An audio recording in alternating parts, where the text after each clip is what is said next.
ಬೆಳ್ಳೆ ಗ್ರಾಮದ ಕಟ್ಟಿಂಗೇರಿ ಸಮೀಪದ ಕುದ್ರಮಲೆ ಎಂಬಲ್ಲಿ ದುಷ್ಕರ್ಮಿಗಳು ಶಿಲುಬೆಯನ್ನು ಧ್ವಂಸಗೊಳಿಸಿದ ಘಟನೆ ಬೆಳಕಿಗೆ ಬಂದಿದೆ. ಖಾಸಗಿ ಜಾಗದಲ್ಲಿರುವ ಈ ಶಿಲುಬೆಯನ್ನು ಸುತ್ತಮುತ್ತಲಿನ ಕ್ರೈಸ್ತ ಕುಟುಂಬದವರು ಕಳೆದ 30 ವರ್ಷಗಳಿಂದ ಪೂಜೆ ಮಾಡಿಕೊಂಡು ಬರುತ್ತಿದ್ದರು.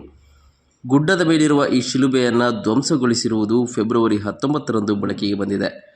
ಇದಕ್ಕಿಂತ 15 ದಿನಗಳ ಹಿಂದೆ ಇಲ್ಲಿ ಪೂಜೆ ಸಲ್ಲಿಸಲಾಗಿತ್ತು. ಆ ಬಳಿಕ ಇತ್ತ ಯಾರೂ ಕೂಡ ಹೋಗಿರಲಿಲ್ಲ. ಫೆಬ್ರವರಿ 19ರಂದು ಸ್ಥಳೀಯರು ಅಲ್ಲಿ ತೆರಳಿದಾಗ ದುಷ್ಕರ್ಮಿಗಳು ಶಿಲುಬೆಯನ್ನು ಮುರಿದು ಹಾನಿಗೊಳಿಸಿರುವುದು ಕಂಡುಬಂದಿದೆ. ಈ ಬಗ್ಗೆ ಶಿರುವ ಪೊಲೀಸ್ ಠಾಣೆಯಲ್ಲಿ ಪ್ರಕರಣ ದಾಖಲಾಗಿದ್ದು ತನಿಖೆ ನಡೆಸುತ್ತಿದೆ.